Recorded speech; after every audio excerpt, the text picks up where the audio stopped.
Hola a todos, este es nuestro cuarto episodio de White Paper 10. Yo soy Carla Berman y me acompaña René Lankenau. ¿Cómo estás, René? Muy bien, Carla. ¿Listos? Listos. Les recordamos que nuestros mails son rene@whitepaper.mx y el mío es carla@whitepaper.mx. Nos encanta que nos den feedbacks sobre lo que están leyendo en el Ese ha sido una de las grandes sorpresas con este podcast, la cantidad de mensajes que hemos recibido, y muy interesante porque algunas han servido como sugerencias para los temas de las siguientes semanas, algunas han servido como para complementar algunas de las ideas que discutimos, y claramente pues también parece que hay interés en las recomendaciones. Es muy interesante la interacción. Sí, la semana pasada, de hecho, no dijiste el nombre del libro, entonces lo vamos a poner en los show notes, ¿no? Exacto. Ahorita aprendemos cómo, pero sí, lo voy a incluir. Exacto, si alguien sabe cómo, pues escríbanos también. Sí. Bueno, y entonces hoy queríamos hablar de varias cosas. La primera noticia que me llamó la atención es, estamos en las semanas donde reportan casi todas las compañías de tecnología sus earnings, y una de las que reportó y me llamó mucho la atención fue Netflix. Fíjate que Netflix, cuyo CFO se llama, dinos cómo. Es que sí está muy simpático porque estábamos leyendo la transcripción y aparte tiene que ver un poco con las noticias de estos días, pero el CFO se llama Adam Newman. Entonces yo me quiero imaginar que cuando presentan ahí en la llamada con analistas, aquí está el CFO Adam Newman y, y bueno, pues digo, para quien no escucha, pero es el mismo nombre del fundador de WeWork, que hoy también está en las noticias porque al parecer está a punto de entrar en Chapter 11, pero bueno, una de estas coincidencias nada más. A ver si la semana que entra ya sabremos si sí quebró WeWork y qué quiere decir para todos los que tenemos membresías. Pero bueno, volviendo a Netflix, Netflix ganó 1.6 billones de dólares en Q3. Esto fue un incremento de 20%.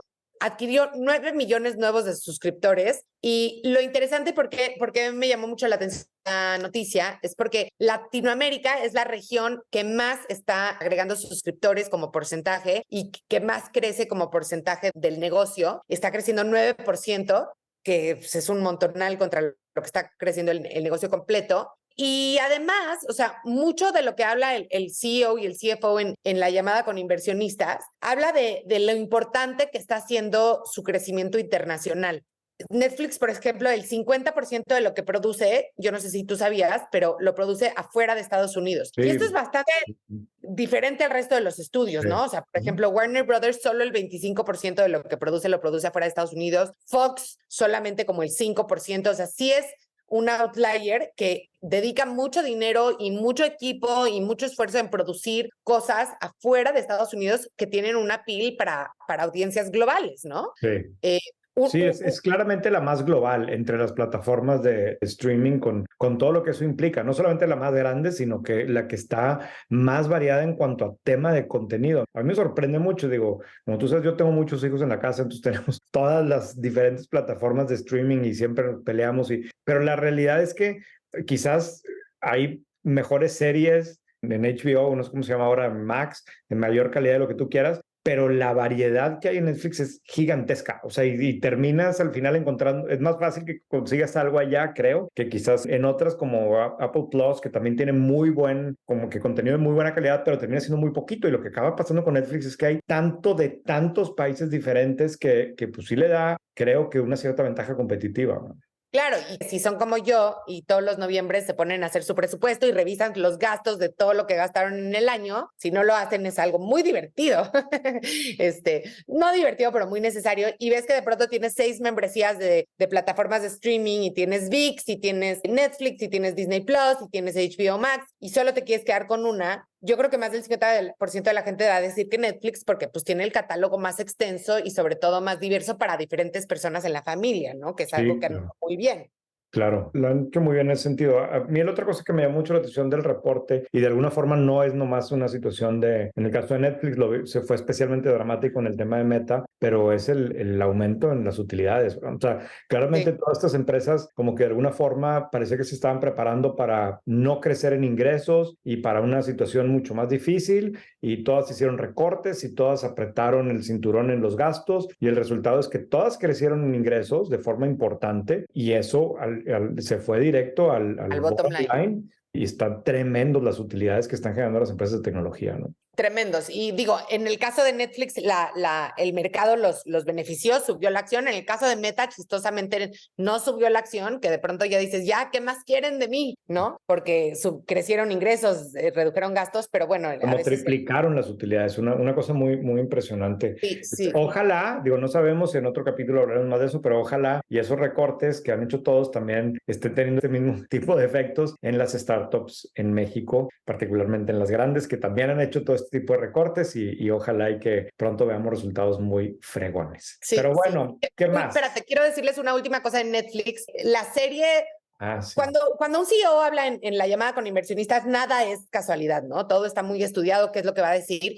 Y me llamó la atención que la serie que hablaron como la serie estrella es una serie que se llama One Piece. Es una serie basada en manga japonesa. Claramente ni tú ni yo creo que somos el target, pero debutó como la número 1 en Netflix en 86 países. O sea, ni siquiera Stranger Things logró esto, creo que desde el juego del calamar no se había logrado. Y interesantísimo, uno de los 3 actores protagonistas es un chavo que se llama Iñaki Godoy, que es mexicano. Entonces, ahí es donde te das cuenta que realmente Netflix sí es una compañía 100% global. O sea, sus ingresos por suscriptores están diversificados alrededor del mundo. Su producción, más del 50% está en Estados Unidos. Una sola serie puede lograr tener appeal atractivo en 86 países con un actor mexicano basada en una serie de manga japonesa. Entonces, no hay muchas compañías que yo creo que sean así de globales. Y a mí siempre me gusta cuando hablo de Netflix recordar los orígenes de Netflix porque es de las poquísimas compañías que realmente logró hacer un pivot tan duro. Tú y yo sí nos acordamos, igual y mucha de la gente que nos oye no se acuerda, y ese servicio no llegó a México, pero Netflix comenzó como un servicio donde tú te metías a la página, ahí ponías qué peli querías ver y te la mandaban en un sobrecito por correo en un DVD. Cuando la acababas, la regresabas al correo y entonces ya te mandaban la que sigue. Y para poder hacer ese pivot de ser un Carla, blockbuster un y lo poquito más importante es que, perdón, nomás, lo importante es que con ese modelo es con el que le ganaron a Blockbuster, no Sí. el Netflix que conocemos actualmente, ¿verdad? Exacto. Exacto, y famosamente fueron a presentarle a Blockbuster y Blockbuster no quiso comprarlos, pero todavía de ahí ya era suficientemente innovador, pero luego transformar por completo la compañía a convertirse en una compañía 100% de tecnología, en un estudio de producción, en una compañía verdaderamente global, la verdad, mis respetos para Netflix. Es una compañía súper admirable. Incluso 2 datos bien importantes de esa transformación es que cuando toman la decisión, cuando Reed Hastings toma la decisión de dar este cambio que tenía algunos años probándolo, los unit economics del modelo de streaming, que ya lo había empezado a desarrollar, eran bastante malos, ¿no? Mientras que el negocio principal era muy bueno, pero muy, muy bueno. Ya le había ganado a Netflix, a Blockbuster. Era una empresa bastante rentable y demás, y se enterca y toma la decisión. Y yo tengo por ahí guardadas porque las he usado en algunas conferencias, pero las portadas donde en el 2011 Reed Hastings se gana el premio como el peor CEO del año. O sea, hay un chorro de artículos cuestionando, y hay uno en particular, The Worst CEO of 2011, Reed Hastings. Wow. La gráfica del precio de la acción se ve impresionante, o sea, hasta acá se cae grueso en el 2011. Y claro, hoy sabemos el desenlace de eso, pues 10 años después, empieza no sé cuántas veces más grande, que no se compara, y que justamente el gran cambio fue que se hizo internacional, que con los DVDs evidentemente no iba a escalar, ¿no? Pero esa decisión en ese momento fue no era la obvia. Demasiado cuestionada, demasiado. Sí. En fin. Sí. Yo un tema que me resaltó esta semana es una industria a la que yo le he puesto atención, hemos puesto mucha atención en White Paper, pero es la de las farmacias, ¿no? Y específicamente coincidió que tanto Farmacias Guadalajara como Farmacias Benavides presentaron sus resultados trimestrales. Las dos presentaron crecimiento en el sentido de que abrieron más sucursales, las dos aumentaron también sus ventas, aunque hay una cierta diferencia. En el caso de Farmacias Guadalajara, ojo con este dato, o sea, abrió 25 sucursales más con este formato de superfarmacias en los últimos 3 meses, con lo que tiene ya 2,657 tiendas. Es una barbaridad, son muchísimas tiendas, y más porque realmente estas ya no son farmacias. Siguen teniendo el negocio de farmacia, pero la empresa no desglosa de dónde vienen sus ingresos, pero yo quiero suponer que una buena parte de los ingresos de esta empresa ya están más bien relacionados con productos de supermercado, ¿no? Con comida, con productos de limpieza, pues incluso, no sé, venden mucho pan, es muy famoso las panaderías, pero es un modelo ya pues de un supercito que sigue teniendo la farmacia como quizás el driver del tráfico, como parte del posicionamiento, pero es un híbrido al final como entre tienda de conveniencia, farmacia y mini super, ¿no?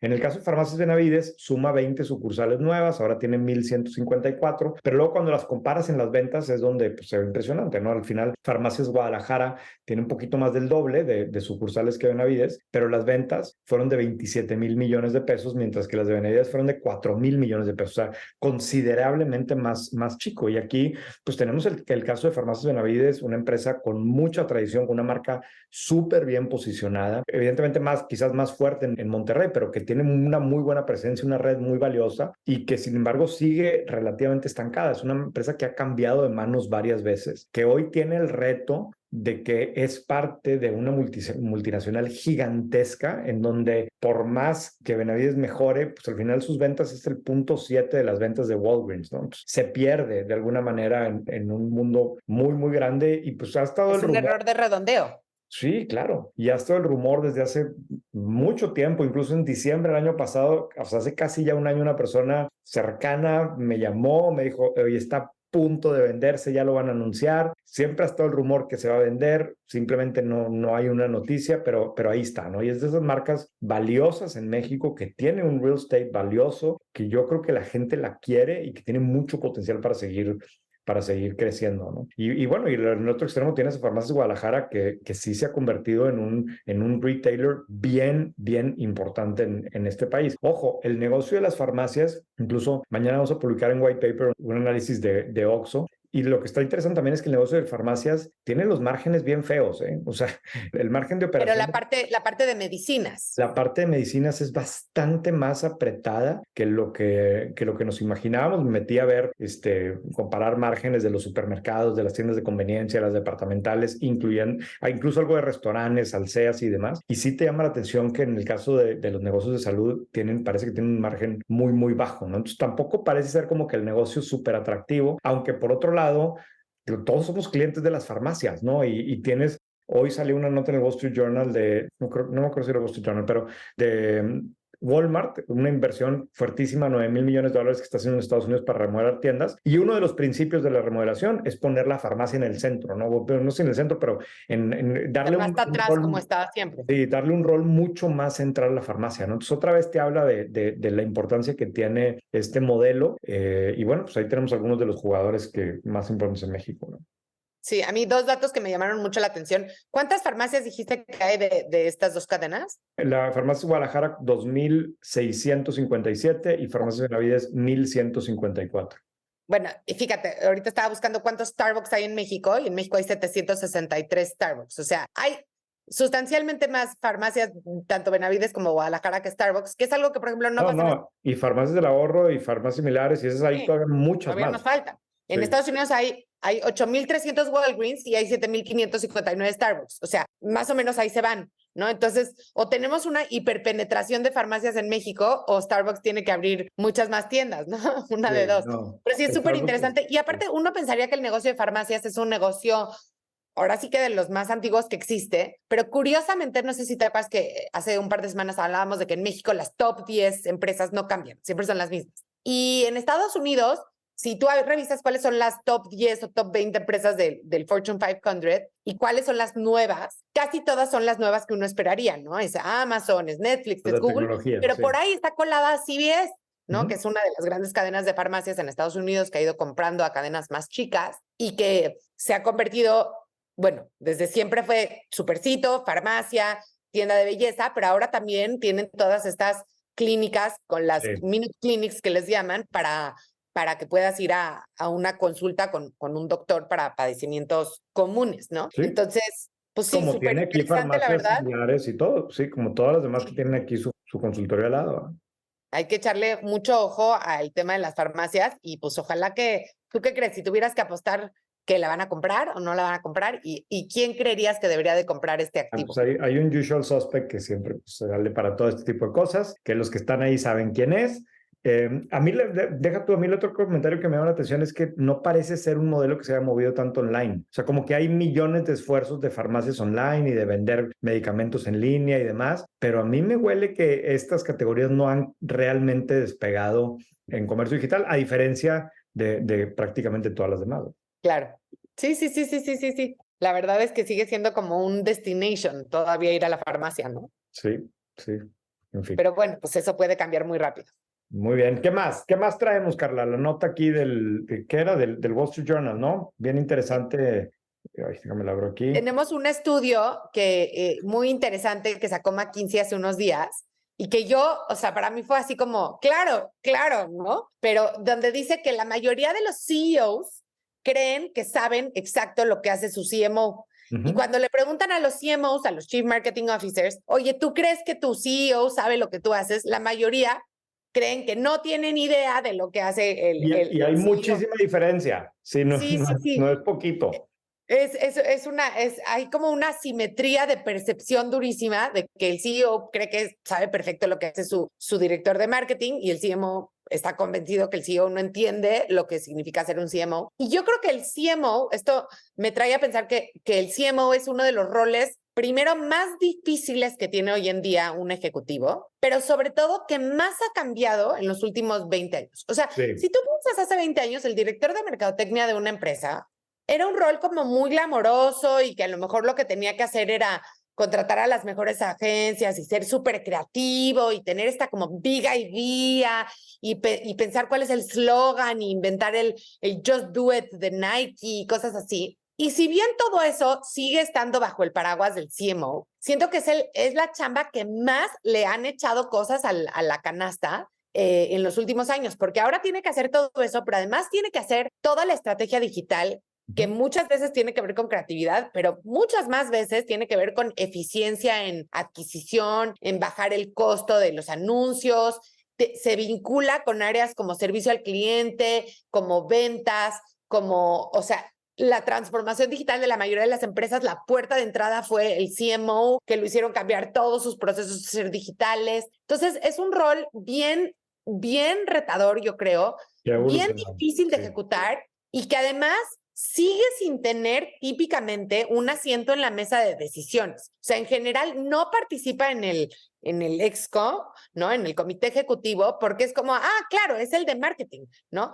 Pero cada vez el de marketing tiene más cosas a su cargo, tiene toda la estrategia de datos, o sea, de verdad que pobres de nuestros CMOs, porque yo siento que están subvalorados, seguro les siguen pagando lo mismo que cuando hace 20 años tenían que ver solamente la parte de publicidad y promoción, y es un rol que ha crecido muchísimo, que se requieren perfiles súper completos, súper analíticos, y no sé si el mercado lo está valorando, ¿no? Claro, a mí fíjate que en el estudio la otra cosa que me llama mucho la atención es la diferencia en la percepción que tiene, más bien, a los CEOs les preguntan, a ver, ¿usted cree que su empresa basa su estrategia realmente en el cliente? Y el 90 y tantos % dice que sí. Sí. Esa pregunta el CMO, menos del 60% dice que está de acuerdo con que están pensando en el cliente, que teóricamente el CMO termina estando más cerca del cliente, ¿no? Entonces, pues digo, son cosas para reflexionar y sobre todo quienes tienen acceso a las empresas más grandes y cuestionar si no está pasando esta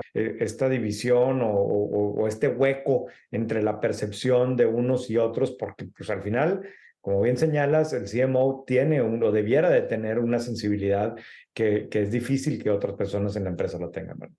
Sí, y creo que hay muchos CMOs que son los CMOs que yo les llamo de PowerPoints, ¿no? O sea, que hacen muchas cosas para poderlas poner en un PowerPoint muy bonito y presentárselas al CEO, cuando la verdad es que el CEO debería de estar discutiendo, así como discute las métricas más importantes de la empresa, no sé, la rentabilidad por tienda o la eficiencia del uso de capital, etcétera, deberían de estar con el mismo conocimiento de las métricas más importantes de marketing, ¿no? Me llamó la atención que en el artículo del Wall Street Journal decía, nunca hablé con mi CMO de cuál era el open rate de los emails y sin embargo sí hablamos de métricas igual de granulares para áreas de operaciones, de compras, financieras, etcétera.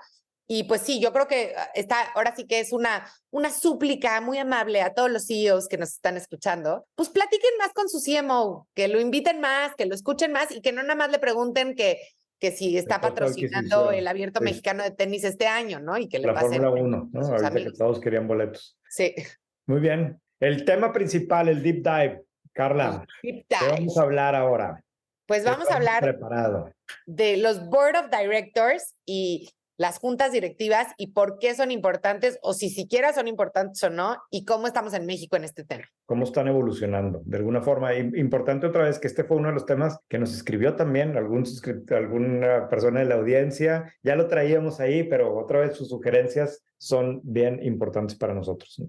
Sí. Pues este tema de los boards es como, yo siento que es como cuando estás embarazada y entonces ves a todo, volteas a todo, ver a todo mundo y a todo mundo le ves cara de embarazada, ¿no? Entonces, no sé si porque ahora yo soy ahora consejera de una empresa, estoy más interesada en el tema, pero siento que sí hay un interés creciente en México, y no solo siento, ahorita les vamos a dar los datos, en cuál es el rol que juegan las juntas directivas, los consejos de administración y cómo están cambiando. Pero ¿por qué no primero nos explicas, René, for Dummies, qué es un consejo de administración, para qué sirve y quién lo debería de tener? El Consejo de Administración al final es un órgano de control en una empresa, ¿no? En las empresas públicas tienen que tener un consejo con una cierta composición. En las empresas privadas también lo tienen que tener, lo debieran de tener. Es quizás un poco menos riguroso en cómo se ha manejado. Y la realidad es que históricamente en México el tema de los consejos, como otras cosas, con sus debidas excepciones, pues ha sido un tema más de amigos, ¿no? Y incluso en White Paper hace mucho tiempo, bueno, para mí mucho tiempo, pero cuando empezamos White Paper hicimos un análisis de la composición de los consejos en Monterrey, en particular en las empresas grandes, y era increíble. O sea, tenías un poquito de consejeros que participaban en todas, ¿no? Y eso termina siendo puro show, porque la función del consejo, la exigencia en un consejo es que la persona tiene que conocer la empresa, tiene que estudiar los resultados, tiene que poder cuestionar, tiene que poder supervisar, tiene que ayudar a tomar decisiones, y eso pues no es un trabajo que lo puedes hacer si estás en 45 consejos, ¿no? Porque al final, claro. y más cuando la mayoría de estas personas al mismo tiempo eran CEOs de sus empresas, ¿no? Entonces, es un poco lo que históricamente hemos visto en México, en donde el consejo... como incesto corporativo, ¿no? Como incesto corporativo, y termina siendo también, pues era más bien como una figura honoraria, ¿no? En donde, pues yo como quiera, la familia de que controla la empresa, invito yo a algunos amigos, empresarios también importantes, que al final todos tenemos los mismos perfiles, yo estoy en tu consejo, tú estás en el mío, me interesa tu opinión, porque tú eres un empresario que tiene una buena trayectoria, pero es más como un tema, pues medio y me va a servir para rebotar de ideas y cosas así, o sea, no eran de mentiras, pues. Pero... Claro, sacas algún contacto, cosas así, pero no necesariamente como un órgano que funcionara de manera muy institucional. Y eso yo sí veo cambios, y ahorita platicamos de algunos. Yo creo que hay empresas que ya se dieron cuenta que un consejo realmente puede ser una ventaja competitiva versus otras, ¿no? Ojo que también vale la pena destacar que en Estados Unidos el tema de los consejos tiene una dimensión más complicada porque pues, tienen más implicaciones legales. O sea, cuando toman una decisión que no le gusta a los inversionistas minoritarios, los van a demandar. Hay una serie de cosas que en México realmente hoy no han sucedido, ¿no? Y que van a pasar. Pero aún así, sí estamos viendo cómo algunas empresas parece que se lo empiezan a tomar más en serio, más que, igual ese no es el término, pero que parece que quieren utilizar el consejo, pues esto, como un diferenciador y como una herramienta. Y yo lo veo. O sea, al final en el consejo tú tienes, por un lado, esta función de supervisar, ¿no? De cuidar que la empresa se esté portando bien en todos los sentidos, esté cumpliendo legalmente con lo que tiene que hacer, pero al mismo tiempo también que esté ayudando a definir una estrategia, que esté ejecutando la estrategia. De alguna forma, el consejo termina siendo técnicamente el jefe del director general, CEO. ¿no? Sí, claro. Nombrar al equipo directivo de primer nivel, definir la compensación del equipo de primer nivel, ¿no? Tiene la facultad de correr al director general, exacto, en caso de que... De cambiarlos y demás. Y tienes también un rol bien importante que tiene que ver con cuidar a las minorías o representar a las minorías, particularmente en el caso de los consejeros independientes, ¿no? Que al final en una empresa pública, pues tienes consejeros que son accionistas de la empresa, que son los accionistas que controlan el negocio, y tienes también independientes que son independientes, como su nombre lo dice, y que una de sus principales funciones es asegurarse que a la hora de tomar decisiones en la empresa se tomen decisiones considerando el bienestar de las minorías de la empresa, ¿no? Que es algo en México que ha sido bastante cuestionado, particularmente en los últimos años, cuando algunas empresas han tomado decisiones, o particularmente alrededor de los deslistes, que claramente perjudican a las La accionista minorías. minoritaria. Pero bueno, no sabemos qué rol han jugado los independientes ahí. Y finalmente tienes todo este otro lado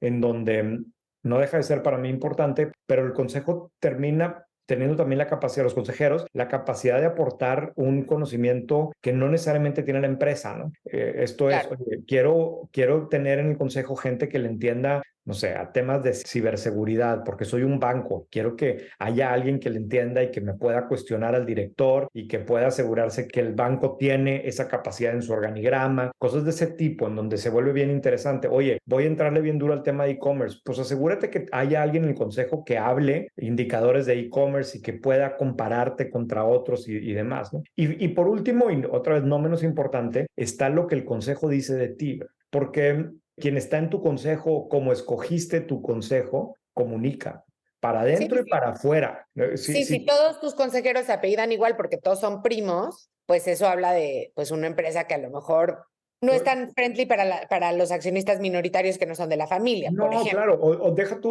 o sea, tú como empleado, tú imagínate que tú eres un ejecutivo en una X empresa y de repente te enteras que tu empresa se trajo y que cambió al consejo a la persona X que pues a lo mejor su trayectoria profesional es súper limitada porque realmente nunca ha trabajado y simplemente es un heredero más en la familia, o que se trajo a el ex CEO de una empresa multinacional que se especializa en temas digitales, y entonces tú tienes al director de tu empresa diciéndote que tu negocio va a hacer un push especial para temas digitales, y por un lado te digo, me traje al consejero súper experto, y por otro lado te digo, me traje nomás al consejero que es el hijo del tío, ¿no? Es bien diferente el mensaje para dentro de la Claro. empresa y lo mismo hacia afuera, ¿no? Entonces, ya dicho esto, estamos viendo cambios en México, interesantes Estamos viendo cambios. cambios bien interesantes y creemos, bueno, yo creo, a ver si vas a estar de acuerdo conmigo, que hay como 4 razones por las que en México estamos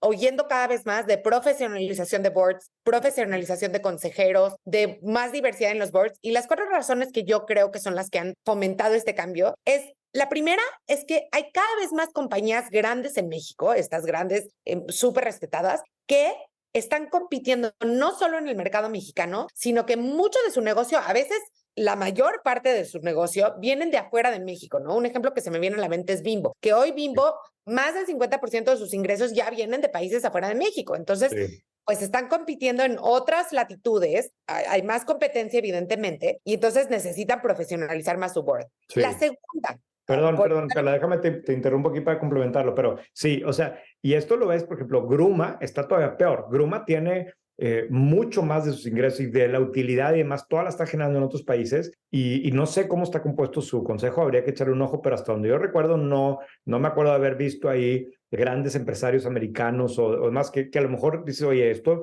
le hace falta a la empresa. Y lo puedes ver a la claro, empresa, BBVA, que todo su, no voy a decir que todo, pero que gran parte de es un banco español, pero su negocio está en México, y México es el que está contribuyendo más en la utilidad y demás, pues ya se llevó a Carlos Salazar como consejero a nivel global, ¿no? Porque dice, oye, al menos me voy a traer a un mexicano al consejo principal. Y tienes, en el caso de Nu, por ejemplo, ahora que me tocó entrevistar a David Vélez hace algunas semanas para White Paper, pues yo le pregunté, a ver, tú estás diciendo que toda tu estrategia es México y hay consejeros mexicanos en tu empresa, y la realidad es que no lo hay. Claro, inmediatamente me dijo, no, mira, ya estamos viendo, hay algunos candidatos, los vamos a nombrar, pero eso dice mucho también de la empresa. O sea, tú claro, dices, le quiero entrar bien duro a este mercado, pues tráete a alguien local, ¿verdad? Necesitas a alguien con claro. credibilidad en ese país, ¿no?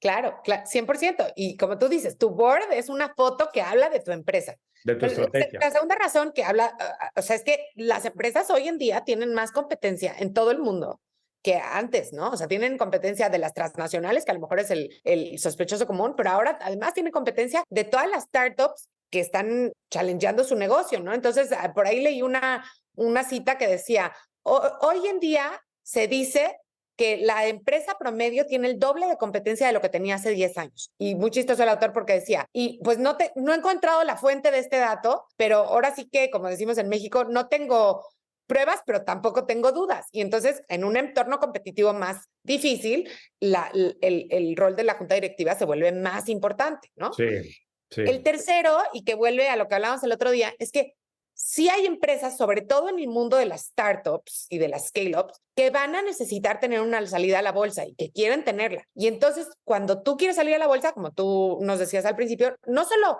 necesitas una buena junta directiva, es obligatorio. Y lo que decías, a la hora que tú sales tu prospecto y vas a hacer tu roadshow con todos los bancos y te van a preguntar quién está en tu junta directiva. Y si son tú y tus 10 amigos, pues eso no se va a ver bien. Sí. Y la cuarta razón que se me hace súper interesante es que cada vez hay más accionistas, entre comillas, minoritarios, porque no son minoritarios, pero que no tienen el control, pero que son de muy alto perfil. Entonces tienes a fondos soberanos siendo accionistas de empresas mexicanas. Tienes, por ejemplo, el caso de Bill Gates, que es dueño de un porcentaje material de FEMSA, ¿no? Y que entonces dicen, oye, a ver, pues, ahora sí que yo quiero que tu board esté al nivel de lo que espero. Y estas 4 razones yo creo que sí han hecho que el tema de los boards se vuelva mucho más importante en México. Hablaba yo con un director de una firma de headhunting y me decía que casi no hacían negocio que tenía que ver con boards y que hoy una porción bastante importante de su negocio, ¿no? Double digit, de doble dígito, ya es buscar consejeros independientes. Sí, o sea, evaluar antes no hacían y ahora hacen un chorro, ¿no? Sí, exacto, antes no hacían, o sea, antes cuando alguien quería un board member, pues le preguntaba a sus board members y era todo a través como de referidos, pero no contrataban una firma profesional para contratar un consejero independiente, cosa que ya está pasando más y más y más y más, ¿no? Sí, sí, que buscan, incluso, fíjate, yo tengo mucho tiempo viendo, a mí lo hemos platicado, pero me gusta mucho ver los reportes de las empresas y ver los reportes anuales y quién está en el consejo. Y una cosa que te llama la atención, particularmente en los últimos años, es que empezamos a ver empresas que dicen por qué está ese consejero ahí o qué tipo de experiencia tiene ese consejero. Que en el caso de la búsqueda también, pues tienes ya empresas que están buscando consejeros que cumplan con cierto conocimiento, que me va a traer diferente del otro, que ya no solamente es el apellido, ¿no? Ya no solamente es el que socialmente somos amigos. Ojo, eso sigue siendo en la mayoría de las empresas en México, ¿no? Aquí estamos hablando de lo que empezamos a ver. En agosto publicamos en White Paper un análisis de esto y, por ejemplo, encontramos que en el Consejo de Televisa ahora está Sebastián Mejía, que es el presidente y cofundador de Rappi, ¿no? Hablando de perfiles que antes pues, jamás íbamos a ver en un consejo de administración. Leticia Jauregui es Global Head de Education en Meta, en Estados Unidos, y está en el consejo de Alsea. Christine Kena, socia de Ignea, está en el consejo de Alsea. Leticia está además en el consejo de Coppel. Lori García, la cofundadora de Kavak, está en el consejo de Vesta. Ana Sofía Sánchez Juárez, que es la cabeza de Waze para América Latina, estuvo en YouTube, en Facebook, es consejera en Herdes, por ejemplo. Ivonne Ochoa, que estuvo muchos años en BBVA, está en los consejos de Grupo Posteca, de Proesa, de Viva Aerobús, y así, o sea, un chorro. Uno que me llama muchísimo la atención es este señor, aquí tengo el nombre, ay, espérame, Daniel Alegre.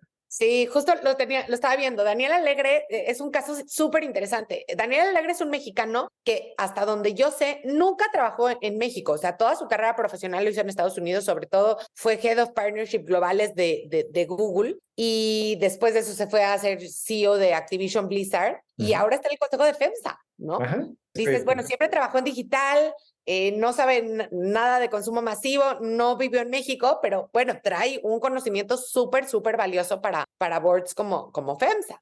Sí, que dices, oye, a ver, FEMSA se la pasa diciendo en todos los reportes, en todas las conferencias, que el énfasis está en digital, trae el tema del banco digital, trae el tema del programa de lealtad, trae todo este tipo de cosas. Y entonces, claro, se trae al consejo a un tipo que tiene experiencia en videojuegos, que tiene experiencia en digital, mucha credibilidad en empresas de este tipo, y se trae también a esta persona, Jibu Thomas, que tiene una larga trayectoria como responsable de iniciativas digitales y de e-commerce en Walmart, en PepsiCo, que es vicepresidente ejecutivo de Steel Lauder Online. O sea, te estás trayendo al consejo gente que de alguna forma pues, respalda lo que estás diciendo en tu discurso y que seguramente te van a traer un conocimiento pues, un poco más especializado. Ojo, no significa que vayan a ser consultores, para eso tienes a otros, pero al menos tienes a alguien que cuando llega la persona, el ejecutivo, a presentar resultados, pues le entiende al tipo de indicadores y que puede hacer las preguntas correctas, ¿no? Exacto, que ese al final, para mí es el rol más importante de un consejero, saber hacer las preguntas correctas. Mariate Arnal, que fue directora de Google en México y que ahora también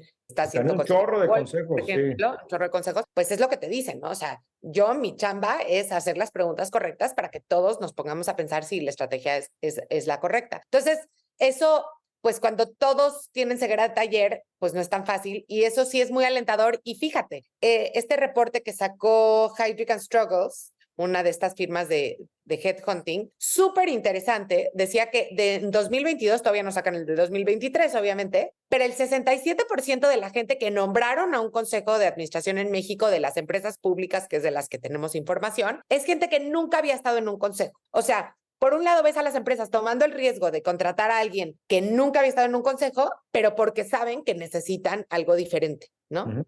Sí, eso es un chorro de atención y más en las estadísticas de aquí, el tema de la edad también, o sea, está como que una tendencia relativamente a la baja en la edad de los nuevos consejeros. Aquí se me perdió la gráfica, pero decía algo así como 55 años de edad versus 57 hace 2 años. ¿Qué más? Pues el tema de las mujeres, ¿no?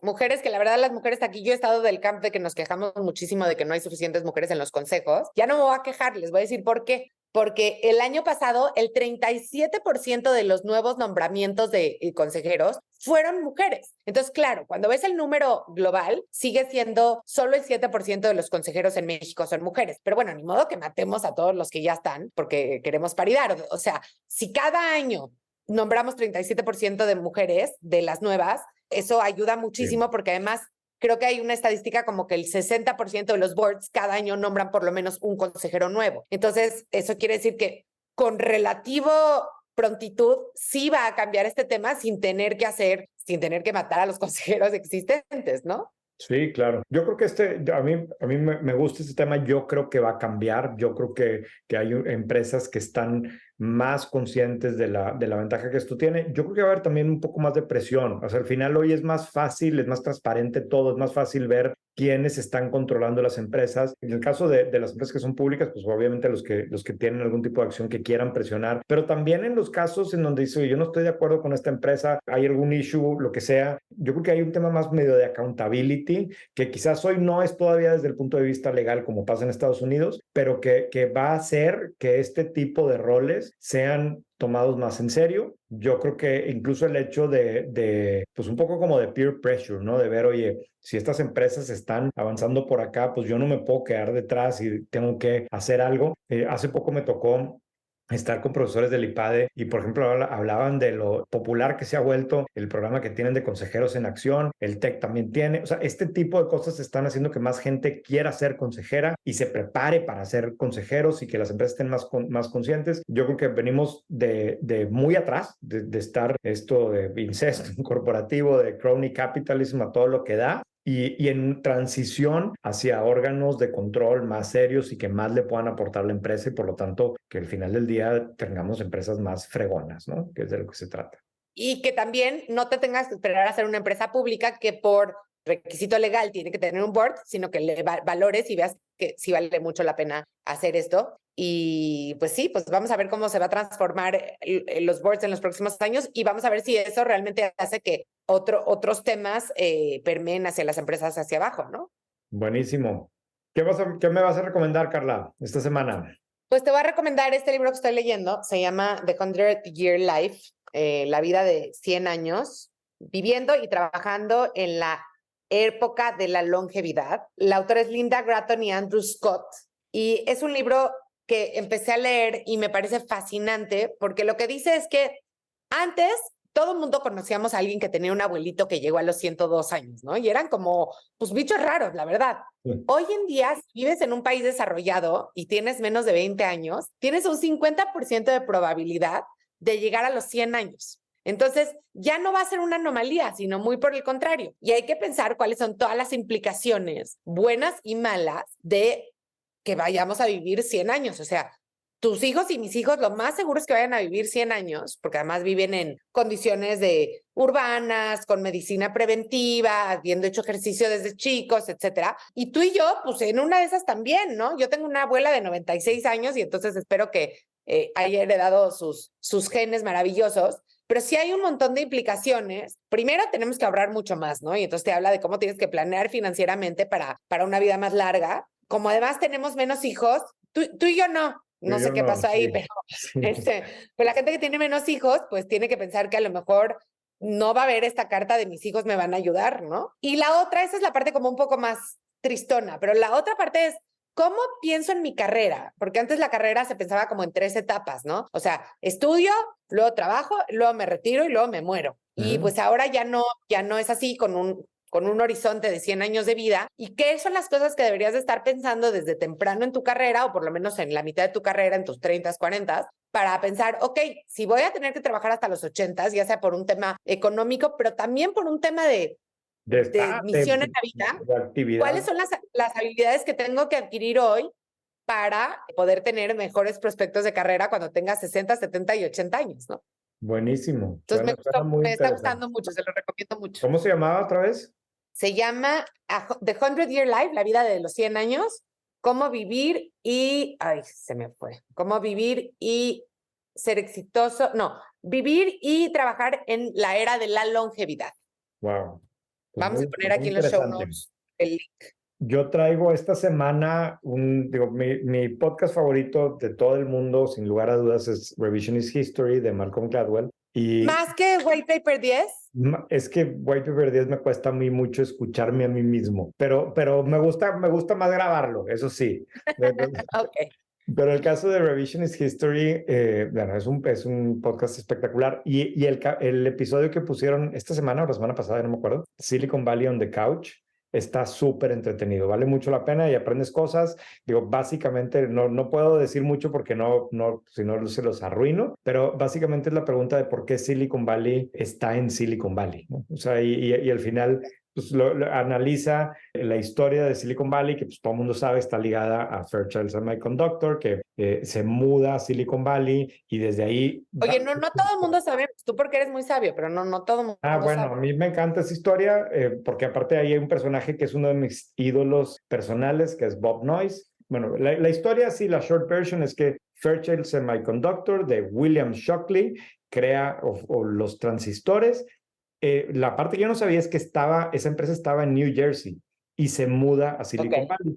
Y estando en Silicon Valley, pues ese es el episodio, ¿verdad? Entonces, estando en Silicon Valley, de ahí el equipo de esa empresa se terminan todos peleando con el fundador, todos se salen y todos terminan fundando empresas, una de las cuales es Intel, y muchas van saliendo de ese grupo original y se termina desarrollando todo. Entonces, Malcolm Gladwell dice, oye, está padrísima esta historia, pero ¿por qué William Shockley decide irse a Silicon Valley? Entonces dice, no, pues el clima. Y se ponen a analizar el clima, pero a ver, el clima, pues, ¿por qué no se fueron a Florida, verdad? O no sé. Y luego dicen, oye, es que Stanford. Dice, no, pero a ver, tú estás pensando en Stanford ahorita. Stanford de los años 50, pues era una universidad importante, pero no era el referente que es ahorita. Y al revés, dicen los historiadores, les pregunta, oye, si tú fueras a una empresa de tecnología en los años 50, ¿a dónde te ibas? Y todos contestan, pues a Boston, ¿no? O creo que a Pensilvania. O sea, había como que lugares que eran los usual suspects. Más obvios. Los más obvios. ¿Por qué fregado se fue a Silicon Valley? Entonces, el capítulo explora esa pregunta y está súper entretenido.